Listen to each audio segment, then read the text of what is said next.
you, viewers, for staying with us this morning. I'm your host, Natalie Sealy-Richardson. It is Friday, the 6th of June, 2025. Yes, we are halfway through the year, and you are viewing GMT Good Morning Tobago. We're getting right into it this morning. Sitting next to me in studio is Assemblyman Sonny Craig.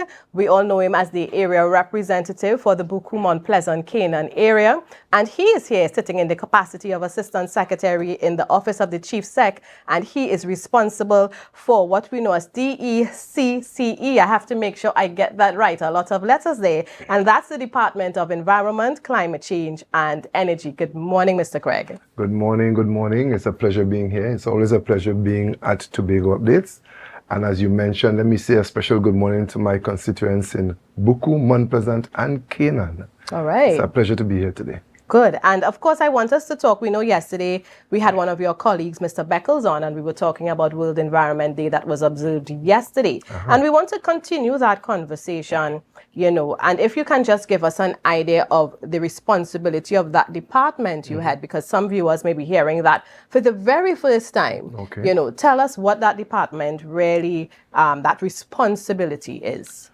Well, you recall that in 2024, the Chief Secretary did some realignment. And one of the changes he made was to put me in a position to head up this department.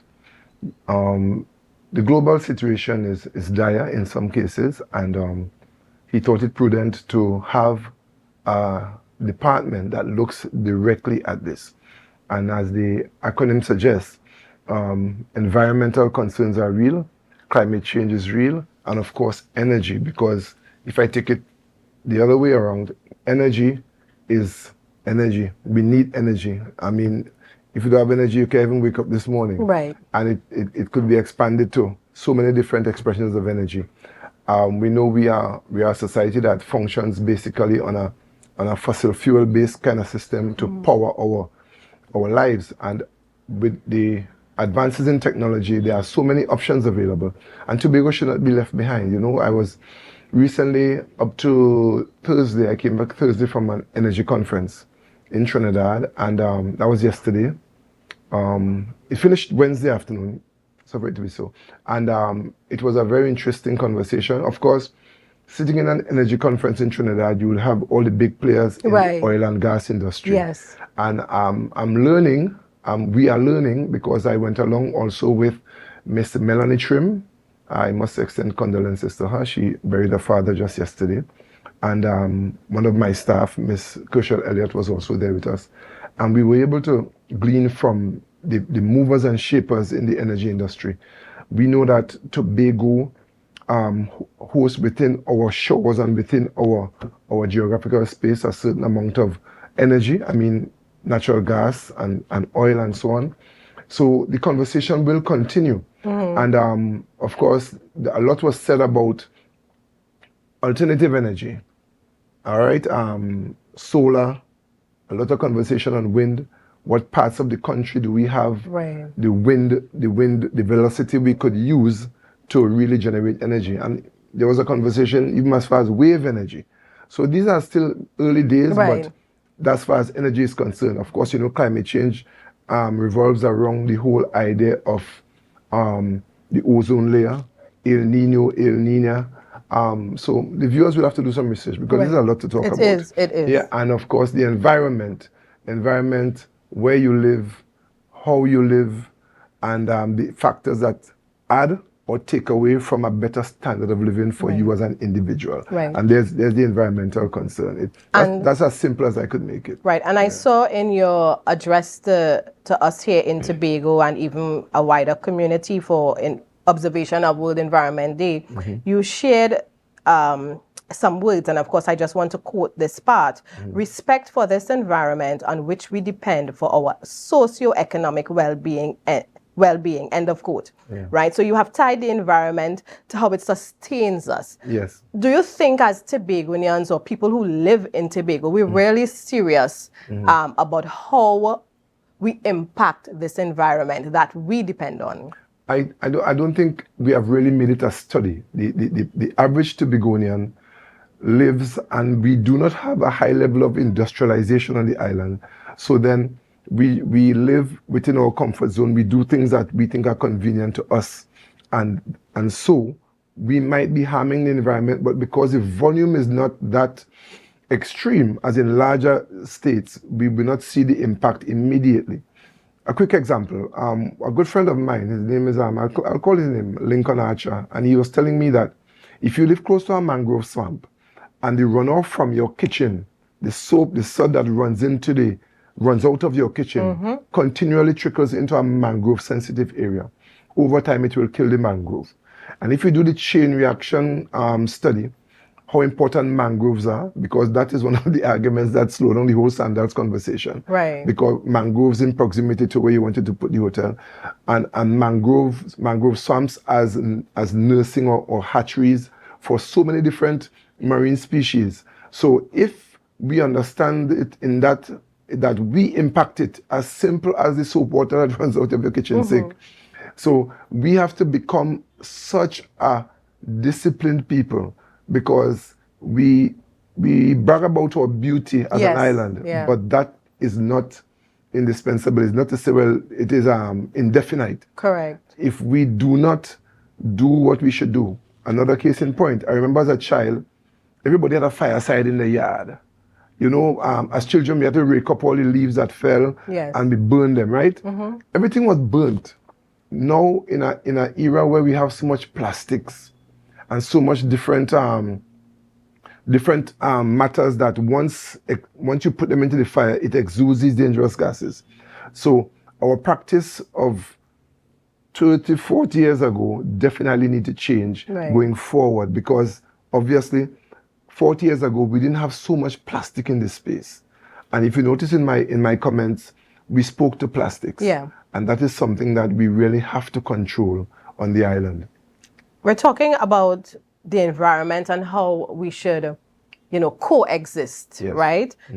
Plastics, because I know they focus on World Environment Day yesterday, surrounded that specific material, although there are many other materials we can talk about. But let's look at plastics. I know at one point, there was a big launch.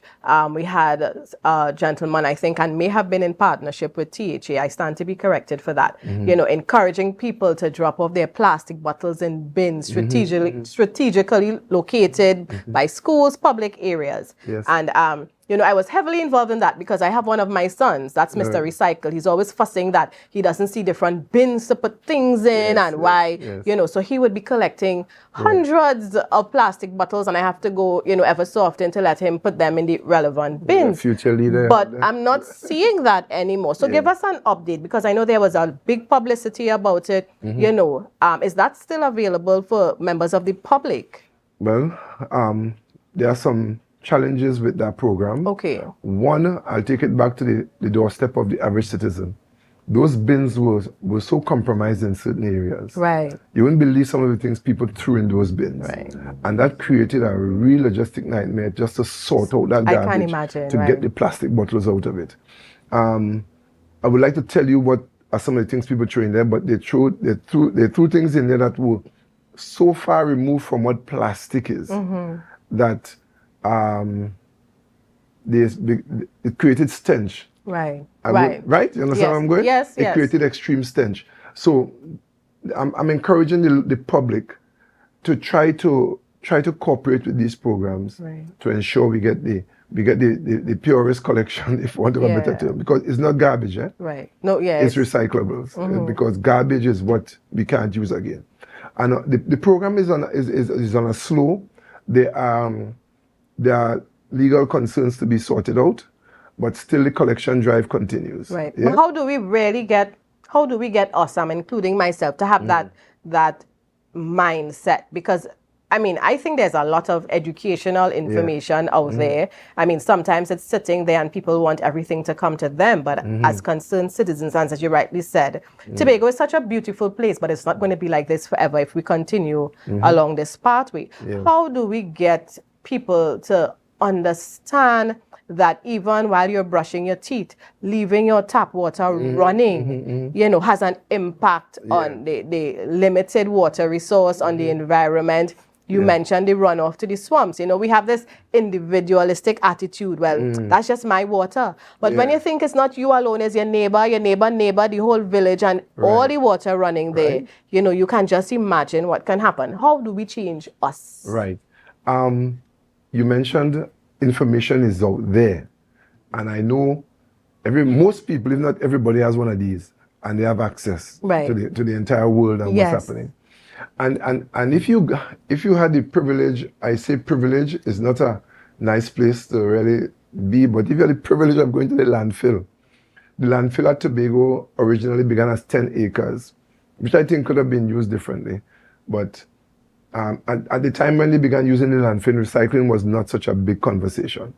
But it's less than 1 acre available for storage, and most of the space is used up by plastics.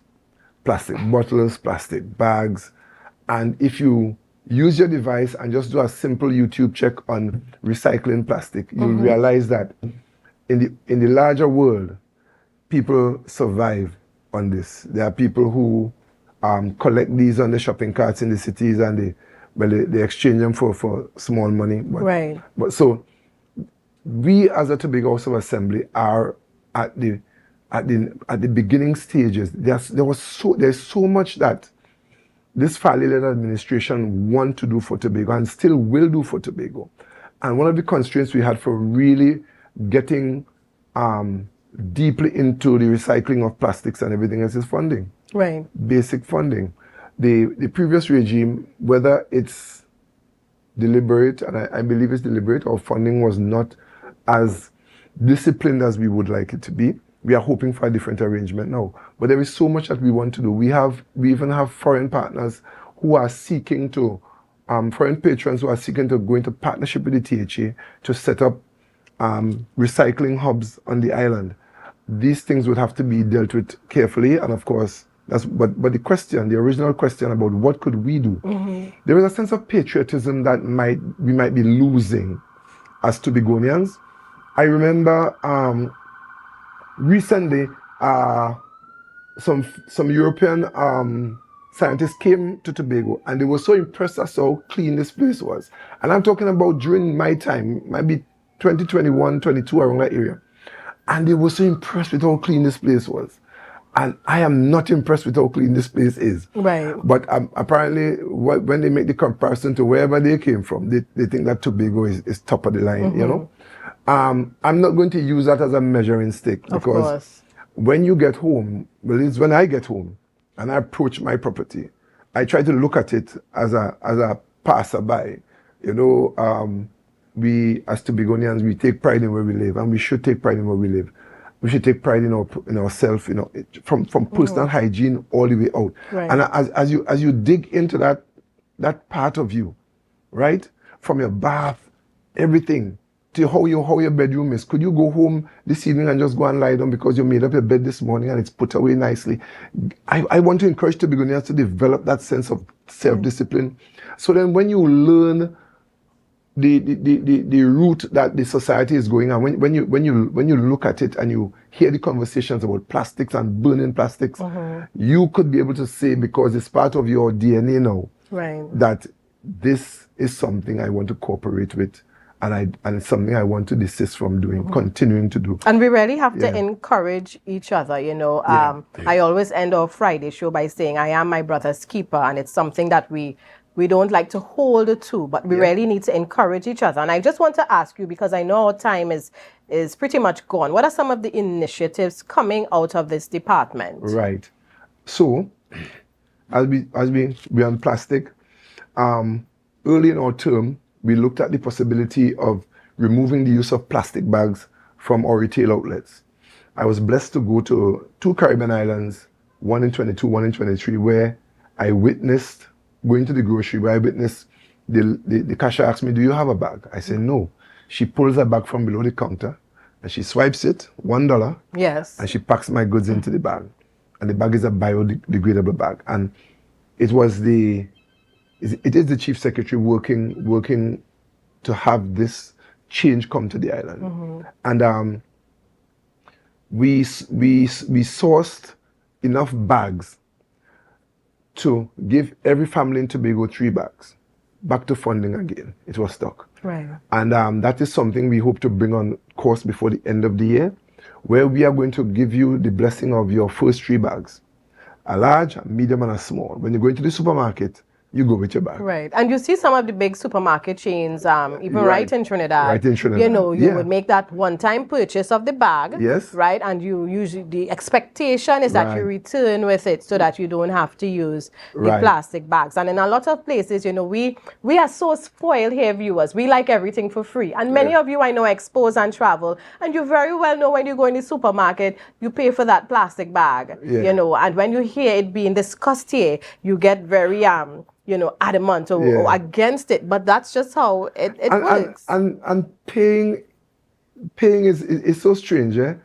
If I could explain it this way, paying for everything is not bad because nothing is free. Even when you think you get something free, it's somebody not free. paid for it. Nothing is free. Correct. Somebody paid for it, and many times it comes back for you to pay for it because sometimes by giving all this freeness, the government incurs a charge. Right. And when you balance in your books and you look at this charge, you need to find a way to deal with it. Some governments increase taxes in certain areas to offset that. So then you didn't really get it free because you end up paying for it in your increased taxes. Right. So we travel and we make the comparisons all the time. Yeah. But in the process of building an island, I want to encourage Tobagonians. I want to tap into your sense of patriotism as a Tobagonian. And I think maybe as we go ahead with this department, a lot of education would be brought to you where we could look at how do we build the greatest little island on the planet. We can't build that island with business as usual. You look at the greatest athletes on the planet and you look at their routine and their regimen, it's a lot of hard work, it's a lot of sacrifice. And if we continue with some of the negative things we might have as our daily practices, we are going to keep going downhill. Right. Yeah, I was privileged to be in another training where we were looking at how the town and country functions, and when you get your approved plans and you build your building and you don't build to specifications and you are able to somehow get it approved, and you think you got away with something, but then you end up in a scenario where because you didn't build to specification, the runoff from your property might be creating harm because it wasn't built to specification. And so, regardless of how we try to escape that responsibility, it is real. It is real. We have to deal with the consequences of our actions. So it's better we ensure our actions line up to the best standard and the best discipline. And if we think we will get away from the consequences, we have children, we have grandchildren. That's right. And what are we really leaving for them? And I think sometimes, again, because we are so individualistic and we think about me, and I'm okay, we don't think about those we are leaving behind or those to come. You know, what are some other initiatives? Because I know there is a lot going on and people may not know. Yes, and every initiative I'm going to raise with you has been stymied for funding, because they are not, they are still to be acted upon, and we have we have our districts basically suffering in some areas for lack of funding. Sometimes the assemblyman is not able to deliver everything he said he would deliver, and these are concerns that the public might have. I just had to stick that in because it's easy in the political season for anybody to rise up and say, oh, Mr. Craig didn't deliver or Mr. This didn't deliver. But when you look at it, there are those who look deeper into the conversation and will realize that you could deliver encouragement, you could deliver sometimes out of your pocket. And some people get a lot of assistance from assemblymen directly out of their pockets. And if you live well in Tobago, your friendship list doesn't stay in your district. So when my friend from a village in the east calls and says, Sonny, I need help with this or that, you are inclined to try to help. But sometimes if your help goes outside your district too far, when the people in your district need help, you are dry. So that's just a by the way. But as a department, we are seeking to get the plastics under control, and we want to stop indiscriminate dumping. There are some places on the island where there is no garbage bin. Maybe there used to be one 20 years ago, but that bin was removed. And some people, maybe just force of habit, they just come to this point and they drop just their use bags. this spot. There's a point in Old Grange. When you leave Montgomery Recreation Ground, then you head into Booker Point. There's a place on the left side of the road in a fairly nice residential area. But there used to be a garbage cage, I remember, maybe 30 years ago. It's not there anymore. People will throw refrigerators there. People will show stoves, mattresses, and assorted garbage. But are we like this because there seems to be no consequences? So we know it has, like, on the books, our laws, you know, you have litter fines, etc. But and sometimes it may be hard to catch a person in the act. But if you know you have these areas where it's a dumping ground and illegal dumping is taking place, you know, can the areas be monitored? I know we have litter wardens in Trinidad. I'm not sure if it's Trinidad and Tobago or if it's, you know, that kind of thing. Like, do you hear anybody being charged for littering? Sometimes you're driving behind a vehicle and you see something fly out the window. A box. You know? Most times a box or right? And that kind of thing. And my boys will be like, Mommy, you see that? You see that? And they get all like, you know, I said, yes, yes, yes. And they get so upset. Why are they doing that? And, you know, and again, you know, the adults, again, we have to pass on that training. Because my children are very aware of their environment. Right? And it's not because it just happened, but it's because the parents would have taught them what they heard in school and that kind of thing. And that's what I'm saying. We wait for government agencies to tell us too often what to do. And we wait for a policy to be implemented. But this is ours, this is mine, this is yours, what we doing with it. We have personal responsibility. That's right. Personal responsibility. That's so then litter wardens are in the conversation. We cannot allow it to continue. And there is the option, the conversation also involved putting up cameras in areas, so we could, once we could catch you in the act, we could seek to take it through the law and see if we could discourage that kind of conduct on the island. There was something else there. What about, let me ask you, because you see a lot of this seaweed washing up on our shores. There you go. And the stench of it, like, you know, you're driving on the highway, for those of us on this side of the island, I know you have it in country, you know, in Scarborough, Lambo area, and it's like, what is that scent? And then you realize, oh, the seaweed is here. It's here. And we are expecting a large deposit this year as the year trickles on. Yesterday in Speyside, we set up a monitoring system that could monitor the stench coming out of it, basically. It's solar powered, and it allows us to look at the levels and to ascertain when it gets to a point where it's harmful to the human.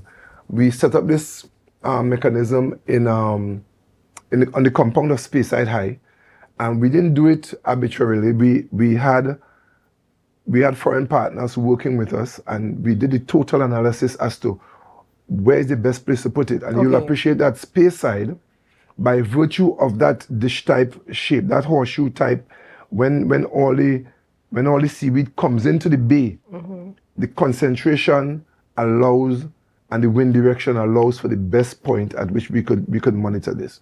So what exactly are you monitoring? The amount of seaweed, or you're monitoring the gases, fumes coming from? The gases coming from it. And we intend to put up 2 more around the island to get a more homogeneous report. So once we glean that information, we'll be able to advise. Now, I'm not saying we're going to shut down Speyside, but at least when you look at where the school is in proximity to the seaweed, that's a decision that the principal could make very easily. Let's lock it off for the day. And the children, even if they live in Speyside, or the villagers live in Speyside, you don't have to stay around, because that'll be a mega movement so let me, because I don't want our viewers to go away not understanding. So this monitoring system is for the gases that would be emitted, and you're saying that you're monitoring the levels, because at some point it can become too much dangerous, right?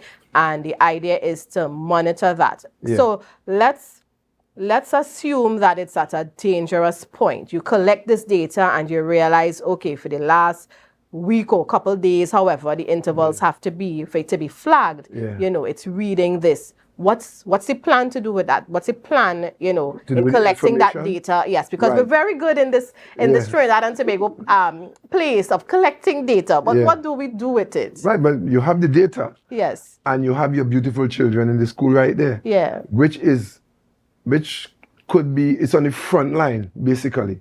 And as I said, the principal will have to make a call, basically. Right. And once the children's health is at stake, there is the option of maybe closing school for that day. And of course, the monitoring system is there to advise when it might be safe for them to come back. Right. And what can we do then to deal with it? So yes, we're being given this information. This may be the temporary plan if this happens, but the seaweed is coming in. Yeah. What can we do then? There are offers being made now to the THA of harvesting vessels, and we are analyzing that information.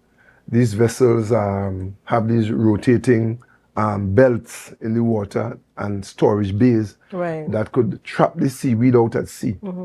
And then we could ascertain where we would like to store it, because if you go through the amount of conversations on sargassum at the moment, there are some people who have made use of it, and some people who are discouraging it. We need to find out what is the best option for Tobago. It is not prudent, or even it doesn't define a good sense of teamwork to just remove it from our shores and leave it out at sea. Right. To become the burden of another country, because it doesn't stop moving, it moves with the tide. So we'll have to determine, when we harvest it, where do we store it? And these are very high price suggestions to dealing with the problem. So we cannot just do nothing, because you recall, I don't know if you could recall, when Speyside was really inundated with that seaweed, the fishermen couldn't function, the village was under so much stench. And I remember them clearing it out with excavators and trucks, dumping it up in the hills somewhere, and creating space just to dump it and allow it to rot out. So that still remains an option, but the ideal would be to harvest it at sea. Before it gets to land. And that's something that would have a cost to it, but it's something we are analyzing. And Tobago has a lot of brilliant people. I see other people making use of it in the islands. It's ingredients in beauty products. So I even saw quite recently, which really took my mind, if I can say it like that, using it to make blocks. Using construction. So I know, and we have a entrepreneurial spirit here as well. So some research can be had. I know, again, we wait for the government to do everything, but that can be, a business venture for you. So, of course, Assemblyman, we have to wrap up. And I just want, you to use this last few seconds to encourage us to be more aware of our environment and to take the baby steps. You don't have to be converted overnight and say, oh, no plastic's coming in my house, right? But we need to take baby steps. So encourage us as we wrap up this morning. Correct. I recently sat at my front door and I had a water bottle in hand, and it slipped me to bring that. Next week when I come back, I'm going to bring my bottle to show you something that I invented. I invented something and I was ready to patent it. Yes. Only to go on YouTube or TikTok or one of them, and I saw the Chinese had the exact same thing. Yes. And it's not the first time I come up with something. Yes. At one point, I was trying to use tires as a retainer wall. I saw someone do that. I saw it, and I was fascinated by it. And I want to encourage Tobagonians. I am only one. And I could imagine if we have 1,000 of us on the island who are constantly looking for ways to recycle or just to improve existing standards on the island. Somebody was walking up these steps some time ago and said, oh God, if you could have had something to lift us to the top, boom, elevators. So I want to encourage Tobagonians. There is so much ability and opportunity on the island. Sometimes we could be tempted to look at the THA to trigger everything. Not because I'm working here, but it's something I invented a few things which I'll bring to the fore at the right time. But in the context of this whole plastic, there's a plastic revolution where people out there are just taking these bottles up and just thinking outside the box and coming up with ideas. Even tires. People, my kitchen garden is nestled in tires. So we could not only use these things to our benefit, but we should also be mindful that allowing them to just go haywire in the communities is not good for the island. And I want to encourage us from our personal position to be more passionate about Tobago, to be more disciplined about the things we do and how we manage our waste on the island. Right. This is a place we talk about tourism. Tourism is built on a lot of order and an organized society. You would like to go to a foreign country and there is this fear and a fear of uncertainty, and I'm encouraging us to head in that direction in building our island. And thank you so much for sharing with us and encouraging us. And let me challenge the viewers, a simple thing you can do. Instead of buying cases of individual bottles of water, buy a 5-gallon, have it there home, put a little pump on it, and have a water tumbler. So every morning you refill that water tumbler, that water bottle, and you take it to work and you have that. You come home, you wash it, you fill it again, instead of just using all these individual bottles and just throwing it somewhere. All right, viewers, so we can make a difference. We go for a quick break, and when we return, our next guest, Mr. R.J. Allen, will join me, and we are talking about primary school plenary. You'll remember the action from last year? Well, we'll hear a little about it this morning as it's coming up, so stay tuned. 60,000 people strong.